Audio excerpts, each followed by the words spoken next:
So I recently bought a house for my former nanny. My entire childhood, I was raised by my nanny, Jane, as my mom was the breadwinner and my dad wasn't in the picture at all. Jane attended every after school activity, graduation, and parent teacher conference. Jane basically raised me, and I see her as my second mom. My mom employed Jane as a Nana housekeeper from when I was 2 until I was 28, when my mom passed away due to cancer. As a result, I inherited everything. My mom was a successful surgeon with her own practice, and my grandparents left her with a few properties in her home country. I have since rented the properties out, giving me a good rental income. Well, after my mom passed away, Jane was there for me. She helped me make all of the funeral arrangements and contact relatives from my mom's home country. After she helped me through this difficult time, I wanted to do something nice to thank Jane. As a birthday gift, I surprised Jane with a deed to a 2-bed, 2-bath house in an area of the country she had always talked about wanting to retire to.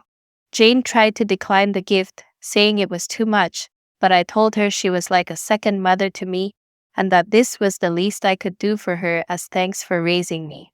Well, somehow word got back to my dad that I had bought a house for Jane, and he turned up at my mom's old practice demanding to talk to me. I didn't even know who the man was, as I've seen him less than 20 times in my entire life. He claimed to be my father and yelled at me for buying a house for a stranger over someone who is family and says he and his family of 5 have been struggling financially. He even had the audacity to say that I should buy a house for him and my half siblings who I have never met because they are my blood family and I owe it to them. I laughed in his face and told him that Jane had been far more involved in my life growing up than he ever had, and that I didn't care if he was struggling financially. Security then escorted him to his car and made sure he left the property. My dad's side of the family has now been trying to reach out through Facebook.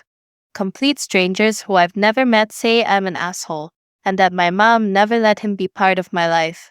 I know this is false since I remember my mom calling him over the years, asking him to pick me up on the weekends to spend time with me, and he never did. I tried to talk with my friend Aiden 34M about this problem. He recently reconnected with his dad, whom he hadn't seen since he was 6 due to his dad being incarcerated.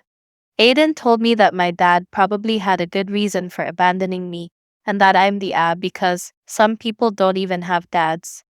I reminded him I was one of those people, and now he's refusing to talk to me. Aiden,